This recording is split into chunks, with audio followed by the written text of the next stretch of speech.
Judith. Judith Grimes.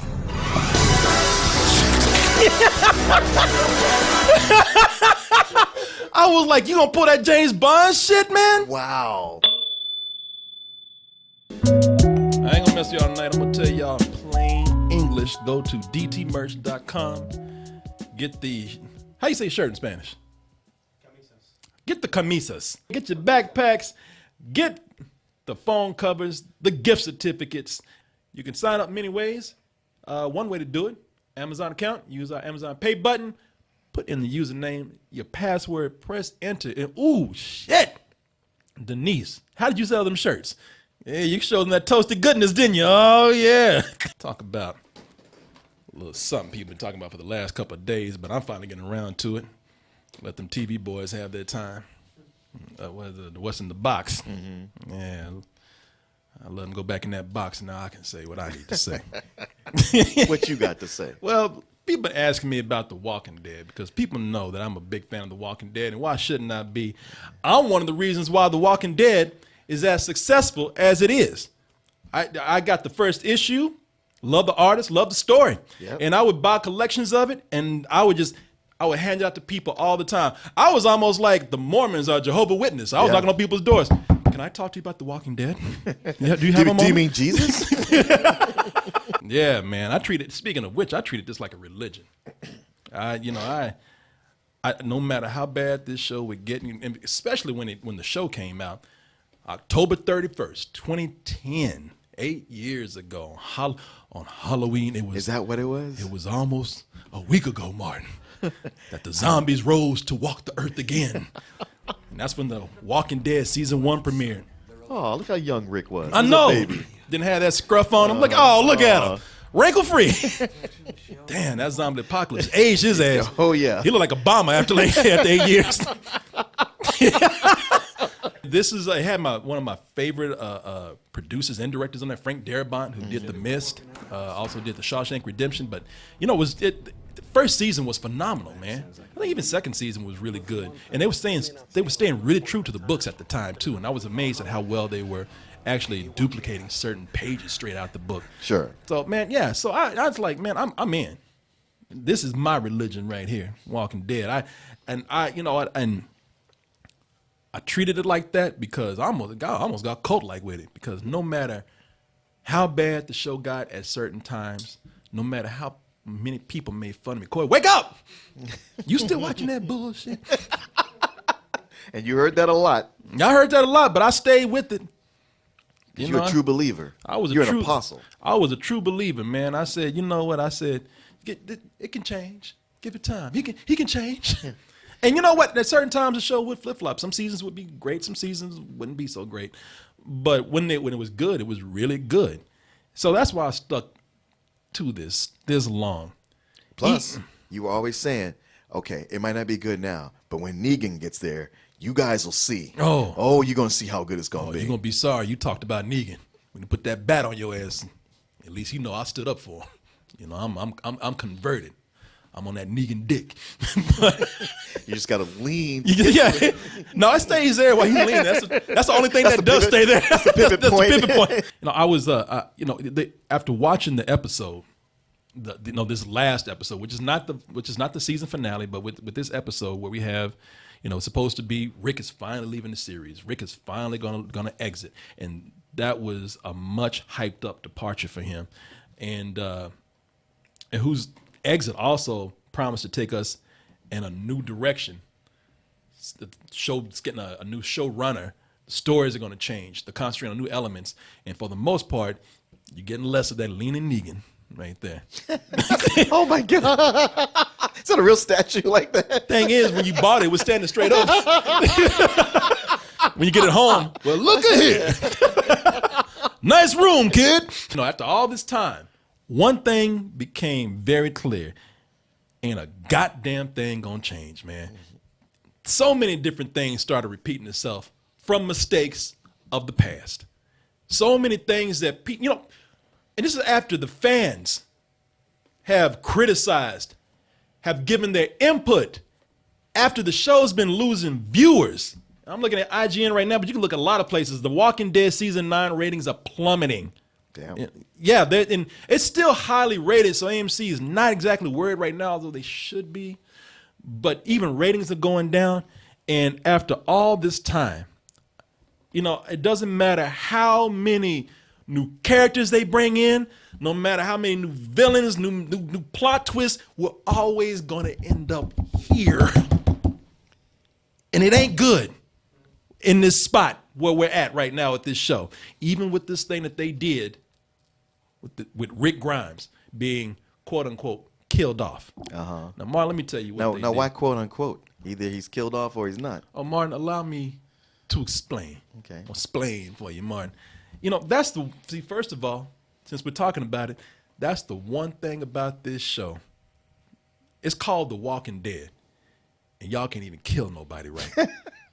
At least not when it comes to bigger deaths. Look, if you got to have a gory death, you good. If they munching down on your ass or tearing your ass apart, you good. It's gonna look nice.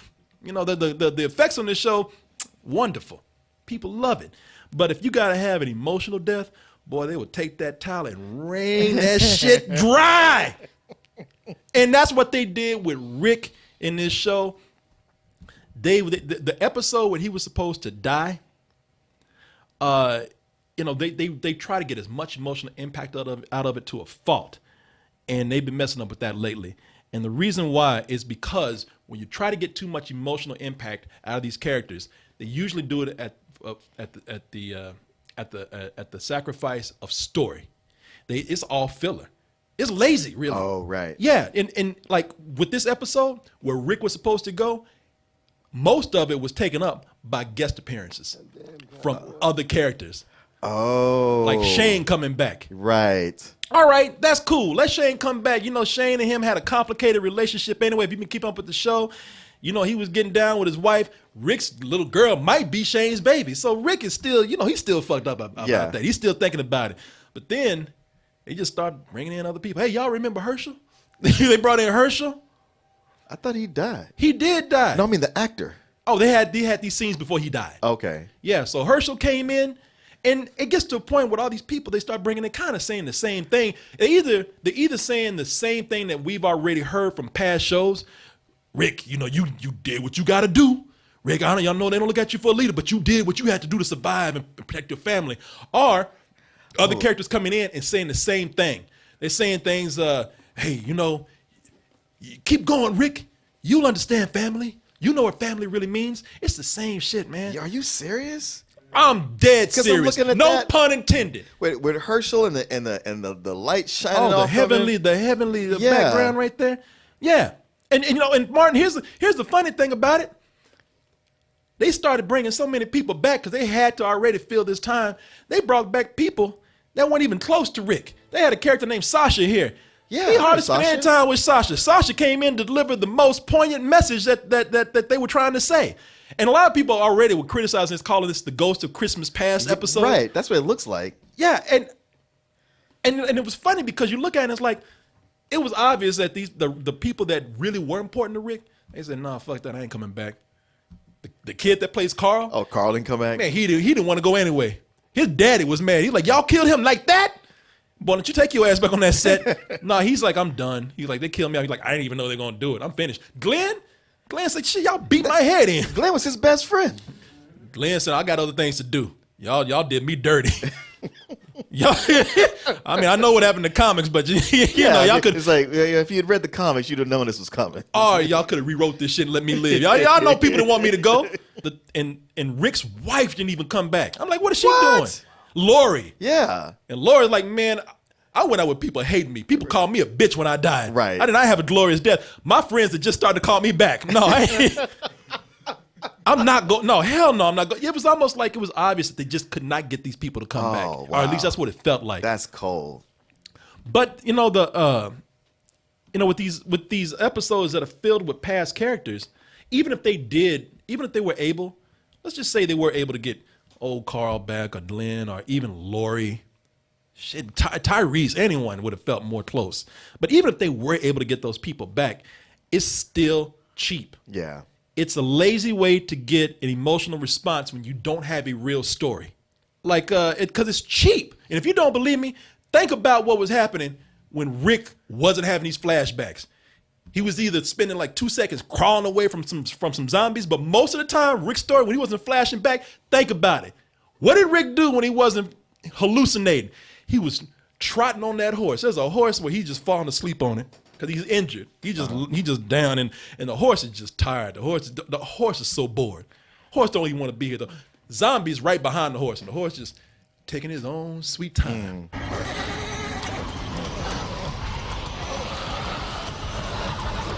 That horse ain't running. That horse like, get him. Get this motherfucker so I can go on about my day. Horse don't even want to be there. And that was the filler for the other half. Him just on that horse. I gotta make it back to my family. I gotta stay awake from my family. It's like, okay. You know, and the funny thing is, when he finally got to a point, the horse just took off at one point. The horse was like, fuck it, man, I'm tired. Yeah. Rick looked up and that horse was gone. That was the rest of his story. This is what they did. When I say can't handle death, that means something by milking it out. That's what they did with Carl. When Carl was dying, they did 2 episodes of him just, I feel sick. You know, so they didn't need to do that. They could have been 1 episode. Mm-hmm. But they milked these things, man. They stretched these things out. And it didn't need to happen like that. The second thing that's a problem with what they did. That's a problem that's been plaguing the show for a while. These stunts that y'all pull, these marketing stunts, these fake outs. It's bullshit and y'all know it. And here's where we get right down to the real dirty shit, Martin. They ain't even kill Rick. This whole build up to killing Rick Grimes. Now, in all fairness, they never said that Rick was dead.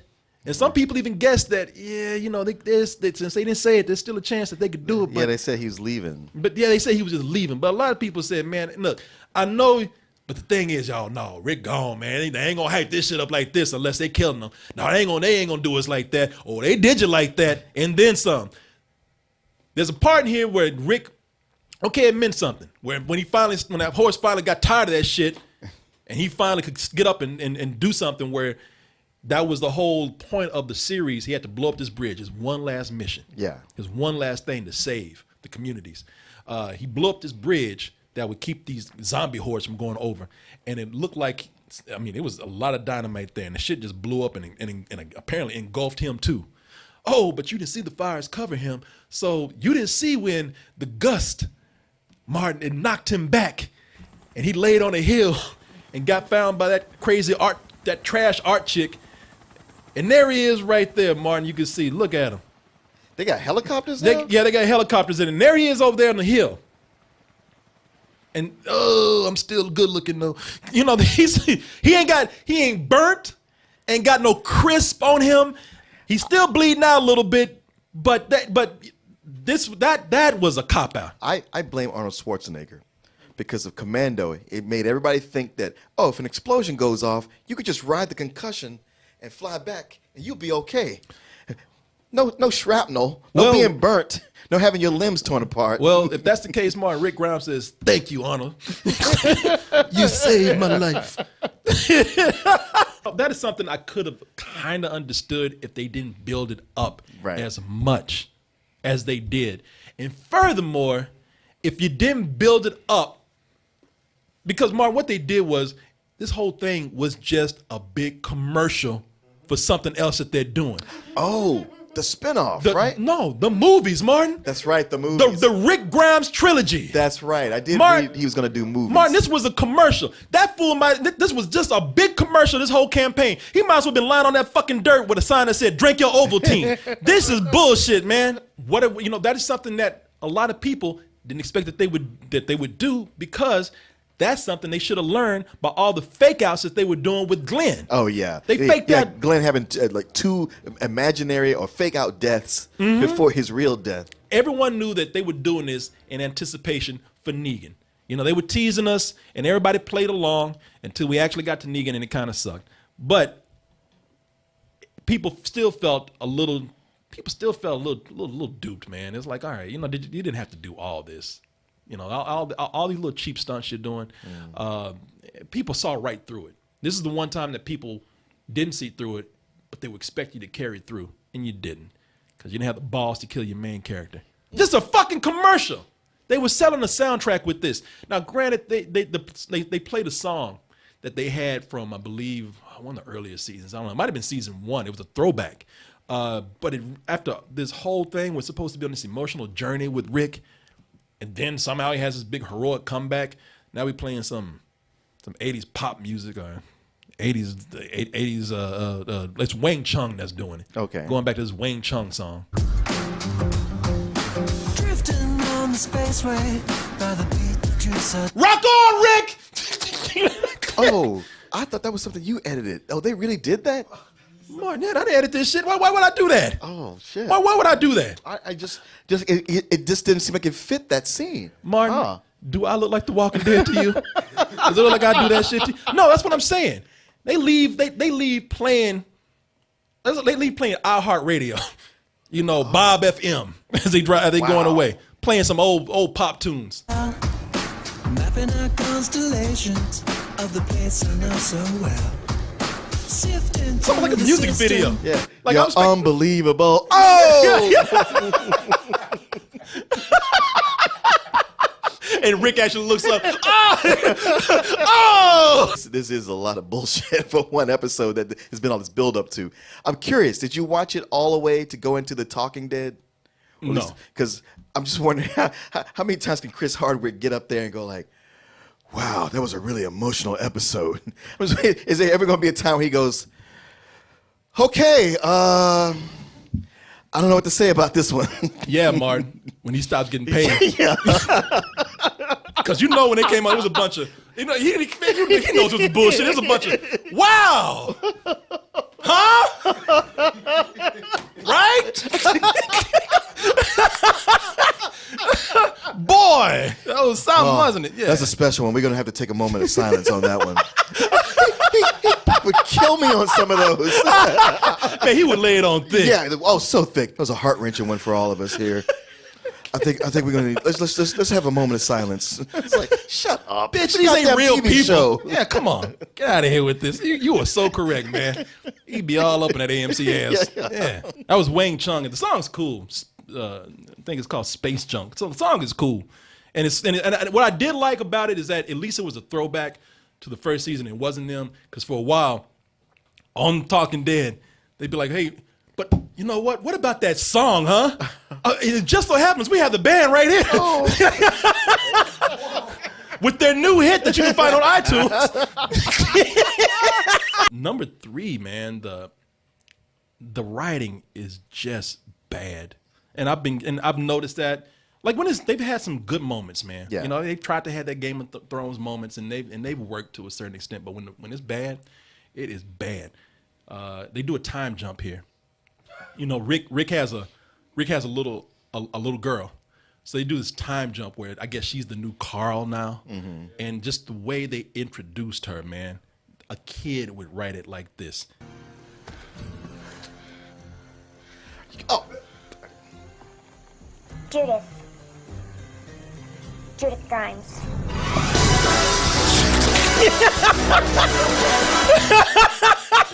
I was like, you gonna pull that James Bond shit, man? wow. Judith Grimes. Are we supposed to be home and be like, oh shit, she said the name. And she's wearing the hat. On the hat. I remember the hat. She got the hat and the sword. She's a combo of all of them. A very bad introduction. That's bad writing. Mm-hmm. That is clearly a James Bond moment. Yeah. And I'm not even saying it because they ripped off James Bond. A lot of people have done this kind of introduction, and it's always cheesy. Only one I can do that is James Bond now. And this girl ain't it. She might be a Bond girl one day, but she ain't no Bond. And my final thing is there's something that's been plaguing the series for years. And I've called it out, and it's never really gotten better. It's the zombie rules of physics. It's Sometimes they're super strong. Sometimes they're weak as kittens. As you say, sometimes they're foam rubber. Yeah. And sometimes you can crush a skull in your hand sometimes. Yeah. And then sometimes they can tear a horse apart. And it's funny too because it just looks bad sometimes because they'll take out a big ass zombie, but then like through a tree or something, a skeleton hand will grab somebody and like, oh God, oh, get it off me, help! You know, and it looks fake. It looks bad, and it really makes the actors look dumb. It makes the characters in there look dumb when they can't get away from slow moving zombies. Today, just stand me up. We need to fight. We're still gonna do it. Okay. Shit. Okay. Mag, what do we do? How about running through one of those big ass fucking gaps back there? You know, it ain't like y'all is that surrounded. It ain't like y'all that trapped. There's a hole. If you look, and they even go up to an aerial shot. There are holes, gaps that they can run to or run through. Look at these goddamn holes in here. Yeah. And oh God, they got us. What do we do? Just push them down. Yeah. That has never made sense to me, and it's something that I finally have lost patience with. It's been a problem for a long time, and now it's just all this stuff is heightened by everything coming together at one time to just show you how bad these. When they're isolated parts, you can kind of forgive it. Now that they're all in this here in the same episode, it looks worse. Everything is heightened. And I'm not trying to be mean. I mean, and I'm not even trying to be like, well, I'm gonna pussy out and give it another chance at some point. I do this with any show. Like, I'm not just trying to talk shit. I'm not. If they actually do something with this later on down the line, if they can actually come in and make the show get back on track, maybe I'll always give something another chance. You know, I don't know how they'll do it. And they do have a new showrunner coming, and they are doing some things that are interesting. I mean, maybe we see some people who were cartoons before give some better performances. Negan, they did something interesting with Negan, even though he pussed out like the Cowardly Lion. Please kill me. Why? You have to just do it. Do it. Yeah, that was interesting. It's one of the things that they did in the show. Negan, of course, is what's Maggie, right? Yeah. I'm surprised she's still on the show. Yeah, and that's another thing. They've been talking about how Rick's supposed to die, and everybody was talking about him, and then he doesn't. Meanwhile, Maggie's supposed to be leaving. She might die. She might just walk off. But they ain't nobody making a big deal about her. They're like, yeah, is Michonne still there? Yeah. Okay. Michonne is still there. And they've shown some things. I mean, look, when a new showrunner comes in, maybe there's a chance that this will get better because this episode was still written by the old showrunner, Gotcha. Scott Gimple. So who knows where this will go? And when they do show, besides that thing with Judith Grimes, you know, they did show some interesting relationships with the characters in coming up in the next 2 episodes. Okay. They're also going to introduce some new villains. So who knows? But I got other things to watch. So maybe Maggie will die and Negan will get reformed and he'll be the new Rick. And you know something? If they do that, awesome. Try something different. We'll see what happens. Hey, listen, people see more things that are wrong with this, let us know. Comment about it. Or if you disagree with what I'm saying, I wish I could have got somebody on like Nick Diaz to like kind of tell me what it is that they think that's good about it. Because I would actually love to hear what their feelings are, because a lot of people really thought that was a good episode. They really did think it was emotional. So a lot of people disagree with me. Let me know. Either way, you know, like I say, I'm respectful of people's opinions. I don't know. I feel like people who are lactose intolerant shouldn't watch that episode because it is cheesy as fuck. Oh, man, you don't even know. That stinky cheese too much. All the blue veins. Yeah.